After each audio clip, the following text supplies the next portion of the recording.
editor-in-chief of OutClique magazine. We hope everyone is safe and well and surviving this time of almost hibernation during COVID-19. We're here this evening with Father Rich Vitale, who is part of Holy Angels, a priest at Holy Angels Catholic Church. Hi, Rich. Hi, thank you for having me. Thank you. Rich was our cover this month. It's been a really great issue having you on the cover. If you want to tell us a little bit about yourself, that would be great, Rich. Sure, yeah. So I was born and raised in Long Island, New York, moved to Florida about 7 years ago, where I am blessed to be the Associate Pastor of Community Outreach at Holy Angels National Catholic Church. We do a lot of what I think is really great work in the community, specifically reaching out to the LGBTQ plus community. I've, in many ways, have dedicated my life to trying to undo a lot of the hurt and harm that the institutional church has done to people, specifically LGBTQIA plus people. And so we really practice a charism of faithful service to individuals in the Wilton Manors community as well as throughout the whole world. I'm married. I'm a fur dad, or I've got my fur baby, and yeah, I love calling Wilton Manors home. Okay, that's great. And tell us about you're a priest at the church. Tell us a little bit about what that means. Of course, I think we kind of know, but if you could maybe delineate that a little bit for us. Yeah, so I was ordained 7 years ago, coming up in June. And what does a priest mean? Well, by and large, we hold our Sunday services. We break open the sacraments for the people of God and the people who come to attend with us. So we have Holy Mass on Sundays. We have healing Sundays. We care for the sick and visit the sick, sacrament of confession, all that good stuff, right? But also, really, it's a life of selfless service.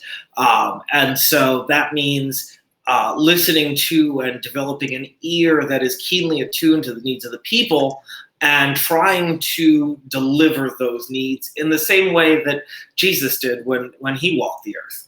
So caring for the poor, clothing the naked, feeding the hungry, giving the thirsty to drink, just trying to nourish people to help them be healthier. Mm-hmm. The church, your church is very unique in that it's LGBT friendly and open to everyone. I work with several churches in the area that are amazingly open like that, and it's great to go and be yourself. And so I'm very proud to work with Holy Angels Catholic Church and you in that capacity. Yeah, I love working with you guys. We'll talk a little bit about that, but I wanted to touch on the fact that you were our cover. What was it like to be on the cover of the magazine this month? Oh, it was so humbling, beyond anything else, working with Andy Armano was absolutely fantastic. And it really stopped feeling at some point like an interview. And it really felt just like a really natural conversation. Not unlike ones that I would have with a great many people who come to visit us at the church. So all of that kind of other stuff sort of washed away. And then, of course, there was the photography aspect of it, which, I was sort of the most nervous about that, right? I knew I could talk, but I also know that I'm not a model. And now I'm going to be on the cover of this widely circulated magazine. So I'm like, oh, Lordy B, what am I going to do? So, but Andy made that feel so natural as well. We took the photos. And I remember when I first got to see them going, he must have photoshopped these. No, you look great, and the interview looked great. It was an amazing time to spend. I know Andy just came back and said you were so great to work with, and we really appreciate you being on the cover. It's kind of surreal to go places and see your face all over things and see it like that. So it's an interesting kind of interesting experience. Yeah, I sent my mother a photograph of the display case at Alibi, and they were like floored. Like, is that me? How could that be? Yeah. Yeah. And I think it's a cool experience for people to get to do that. But yeah. Yeah, and to see the photos come alive, and it's not always easy to be on camera like that. It's a little nerve wracking to be on camera, but Andy, a photographer, I think makes people feel comfortable. Well, I think for so many people, it just comes so naturally. Like if you're scrolling around on Instagram or whatever, and you see these people, and it's just like every photo they take is gold, right? And then I try and take something, and then I look like I should be carted off. and so to actually, it's something that I don't naturally come to, and so it was fun, and I actually I learned a lot, because Andy would say, well, tilt your head this way. Let's look for this light. Let's do this and that, and then you see the result, and it was pretty cool. Good for you. Good for you. So I've shared this on my personal page. That's what I was doing a minute ago when I was looking away. If you haven't shared it, go ahead and share it on your page. Sure. We do got people watching. So if people are watching and have questions for Father Rich, we'll take questions if we can. But the church is very inclusive, so we appreciate that. What do you think right now? There's a lot going on. What do you think is the church's response to the COVID-19 coronavirus crisis that's going on? Well, at this point, it is really hurting people. Things in life we have to look and do. What resources that we can bring to the table here? I can't cure people of sickness. I'm a nurse. And I can also bring homes that they might find uplifting or interesting or give them some perspective. And time really focused on what we're doing at church. Interesting. So typically we typically like a little small group session where we'll either read some scripture together or it's a course of study. Sunday Mass at 11. And those are just our English language stuff. We have other things available in Spanish language, but as it pertains to the majority, kind of this is what we do. And so the first thing that I did was let's start a second Mass at 3:00.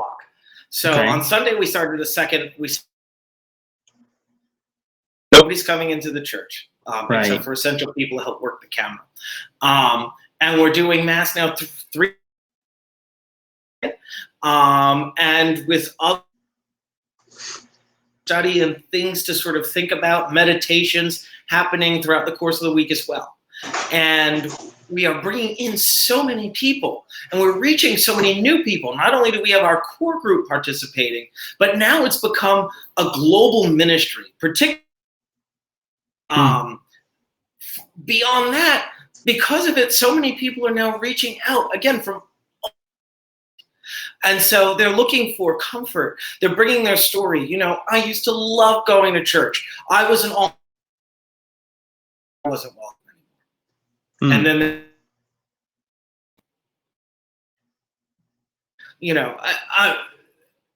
in my mind, for Christianity is a resurrection story. To be a Christian is to be a resurrection person. Is that from something terrible can all. And I think that while this coronavirus epidemic is so terrible, I'm seeing these seeds of new life starting to germinate. And that, I think, is just incredibly rewarding. It's been really interesting to see a lot of churches' responses to the virus. Most are, of course, going online. They're doing what they can to reach out to people the handful that have refused to abide by it is a little crazy. I will say that, but I applaud all the churches that are doing what they can to reach out to people. There's another church in the area that's still doing their food bank, but they're doing it from a distance. They're allowing for that distance for people to come and still do the food bank. But the amount of outreach the churches are doing online. Another one took music from last year and blended it with readings from this year. And so they created almost a church experience. It was really interesting what they used the technology for. But, I personally, I know I miss going to church and miss sitting there. There is an experience of going and worshiping with other people that cannot be matched online. Unfortunately, we can't do that right now. But it enforces how important congregational worship is and what a privilege and honor it is that we get to do that. And when you don't get to do it and don't have that opportunity, it makes you take a step back and realize it's not something free we just walk into. There's a lot of thought and planning and effort that go into it. And it's an honor to get to go into the churches and the places of worship in our country. And when it's taken away, we maybe took it for granted. And so when not if, the opportunity comes back, we'll hopefully be more thankful, even more so, to get to come back as a congregation. It's odd. It's odd. And at the same time, how it marks time for us, how church on Sunday, for those of us that go, how it marks the week, how we know church in our mind was 2 days ago, so today must be Tuesday, or how it becomes a marker of the day of the week. It's really interesting how when that's taken away, time moves in a different way. So I hope we all take a step back and realize what really an honor it is to get to go and have that choice, whether we take it or not, to have that choice in our country. Absolutely. I'll say a couple things. I mean, as a progressive Christian leader, I see things on a daily years coming from the sort of right-wing side of things that make me want the idea of defying social distancing orders to bring people into the chapel it's an absolute betrayal of our calling of God. It literally means shepherd. Mm-hmm. It literally means shepherd. And to knowingly lead the people into harm, it is the proof in the pudding that these people, and these are the same people who are preaching in Christianity. These are the same people that are preaching homophobia and transphobia wrapped in the gift wrap of Christianity. It's not the Christian faith. It is something else. Jesus was a healer. Jesus was a healer. And if you are not healing and you are in fact hurting people, I hope this is a wake-up call for so many people, that these people are not, these quote-unquote pastors, charlatans, are just preaching their own will and not the will of God. And so that frustrates me to no end. Together in church. We have a saying at Holy Angels, church is not for God, right? We don't do church for God. Mm-hmm. God's good. He's taken care of. He's the omnipotent, omniscient one. Like, he's good. Church is for us. Church is for our together. The word church itself, which means assembly, community, coming together in one heart and having something bigger than yourself to give.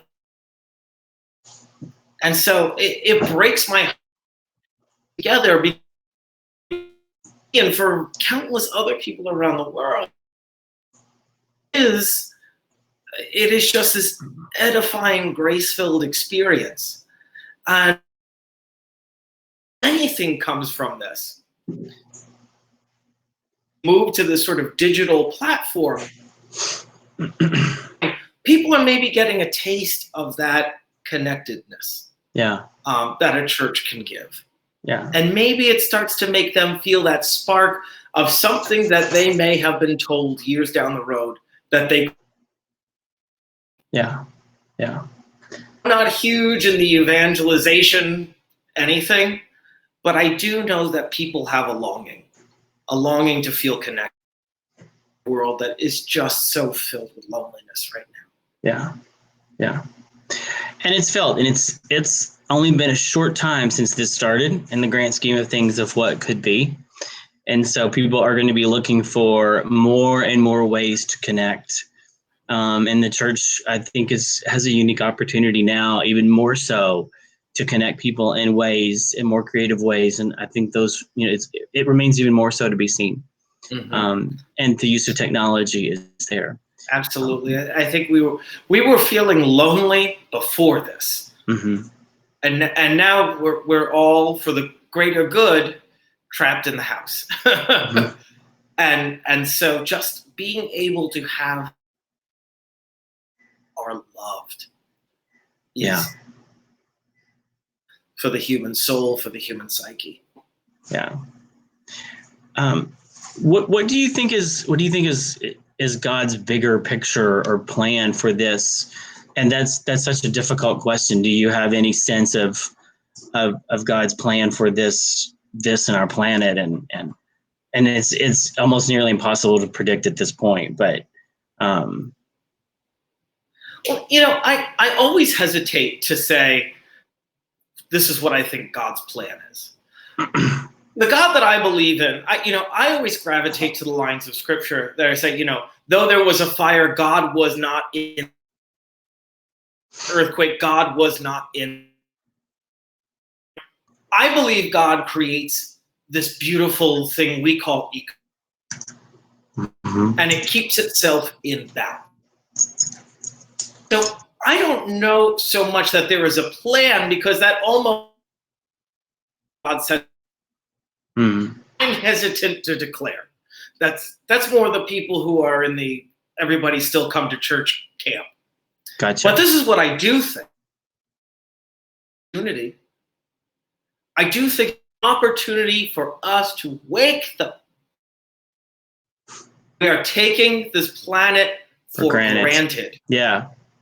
And we are seeing now just how much we don't like not being able to touch things because of a germ. Imagine if our atmosphere.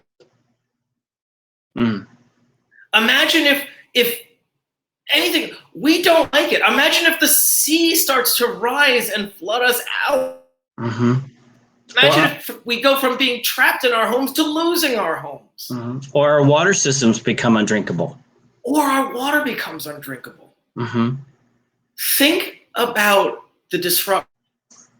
Yeah. Our reaction, how much worse it'll be. Yeah. This is a chance. Mm-hmm. I imagine sort of we can get off this of pushing the earth for its resources to eke every last penny out of it. Mm-hmm. We're seeing the need for healthcare coverage for every single person, regardless of their ability to pay. Mm-hmm. We're seeing the need for frankly, for education. We're seeing a need for people to learn how to differentiate and digest the news. Mm-hmm. So this is a collective wake up, humanity. Because if we continue on the path that climate scientists have been telling us we are on since the early 80s, mm-hmm. we're going to not just be longing for the days of our COVID-19 social distancing. Mm-hmm. Those are going to be the good old days. I know. Not to mention the depletion of our natural resources. Our natural resources only go so far. And the trash that we are piling upon our planet that has no place to go, that 100 years after we're all gone and dead, the trash that we have left behind and the pollution that we have left behind, the buildings that we are building, are they going to be sustainable or not? The water systems, the road systems, all of that for the next generation that will have to be maintained by someone. And the death that we are leaving. This is the only planet that we have. Treat mm-hmm. Mm-hmm. if the reports are correct, this thing came from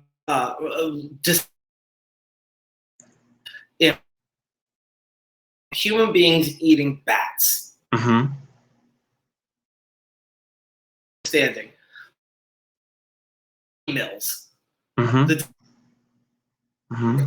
What kind of disease can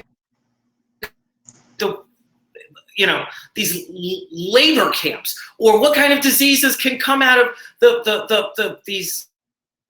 We put undocumented immigrants in cages, and there are no hygiene. Yeah. As we start thinking about each other in general, we abuse it. Nature rebels. And the kind of societies and the kinds of cultures that we are creating and have created, I think is exactly what you're speaking to.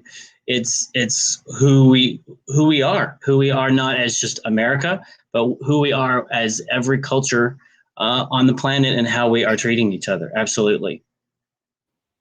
Absolutely. I wrote a paper all the way back in undergraduate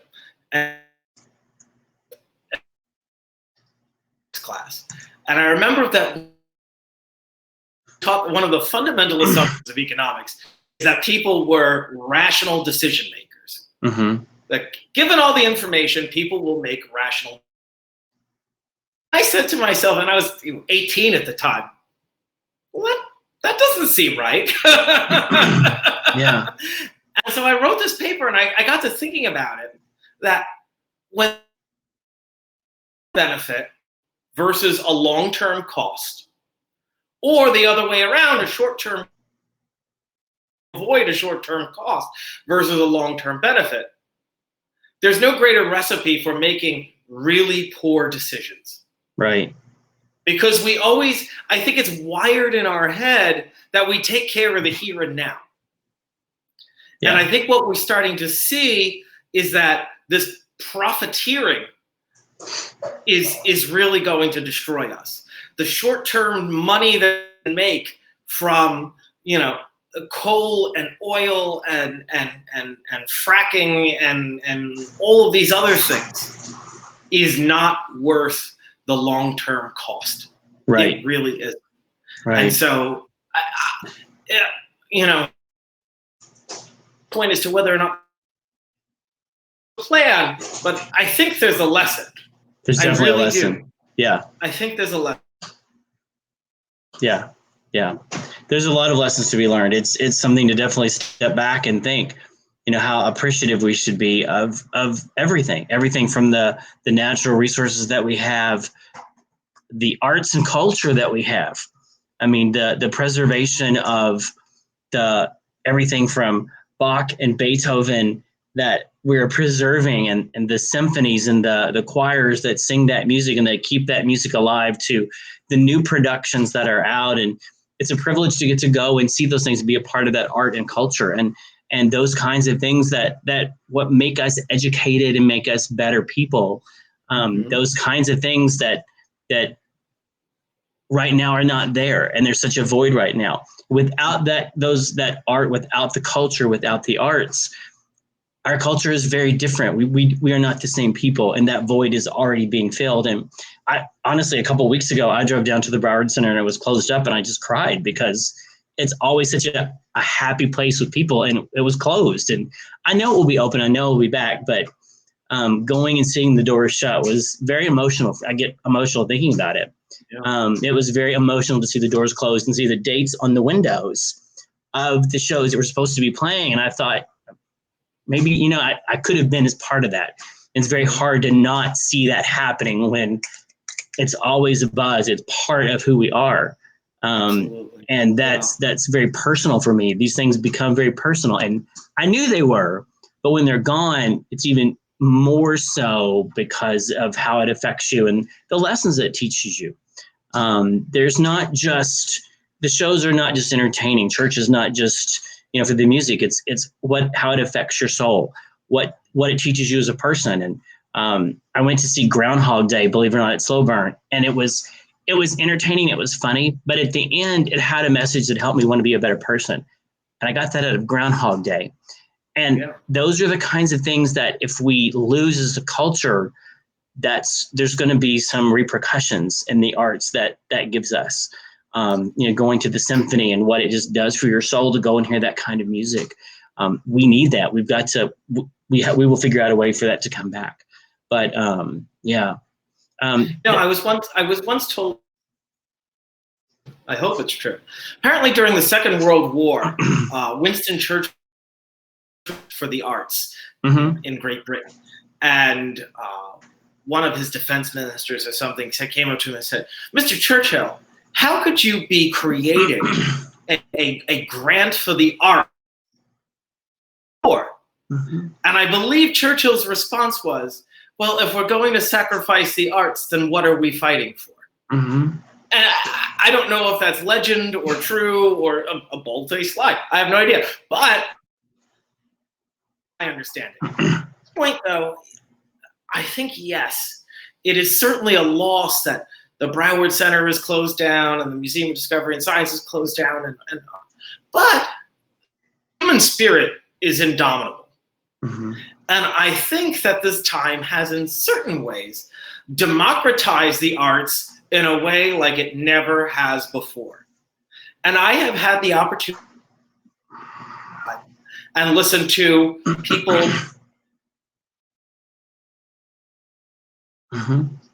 drag shows that I'd never before, DJ sets that I would never thought I would get, from so people, that artistic spirit that lives inside each human person is on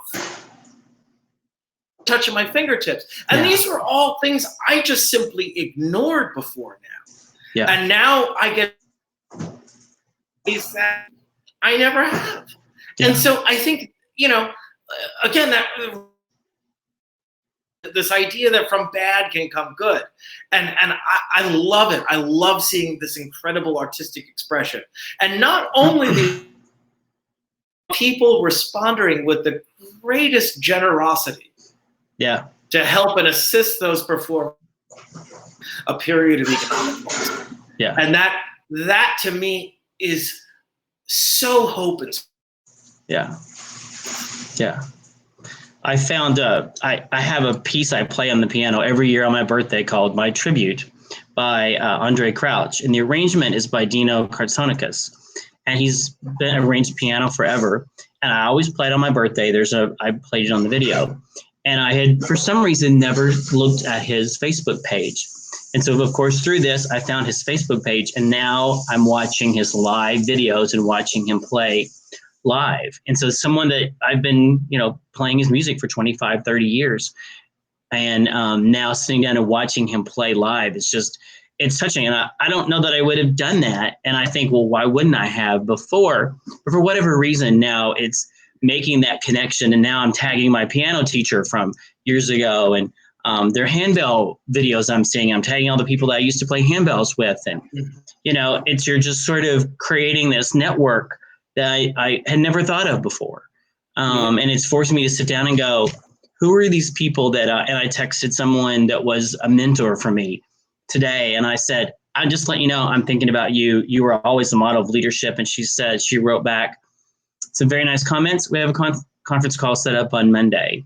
It's just, it kind of unearths, it will either unearth you in one way or another way. And I think right now it's kind of doing it both for people. It's making people very nervous, but at the same time, they're saying it's time for me to reach out to people and get kind of that emotional trampoline and everybody on it so I can survive this. And people are responding in a way that says, yes, I haven't heard from you from X number of years. I'm still your friend. Let's connect in another way. And so it's been really nice. It's been nice to hear from those people and say, this is the time to go ahead and reach out to those.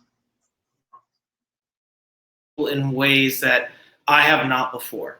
And it's been really wonderful.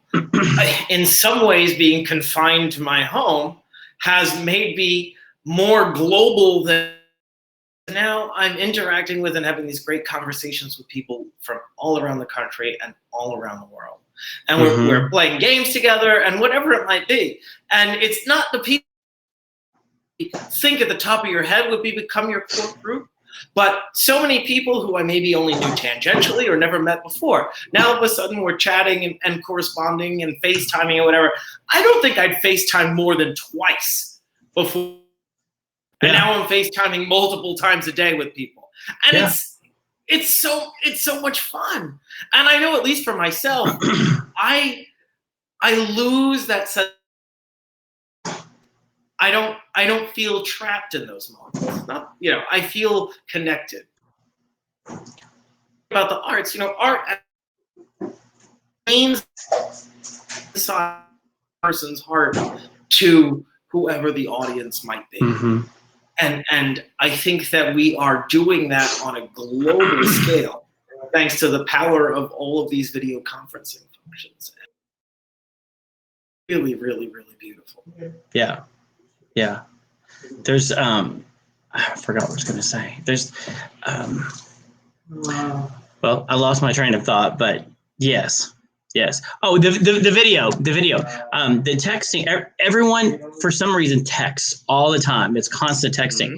But yes, I have noticed that people are now video. It's all about, there's a couple of new video chat apps.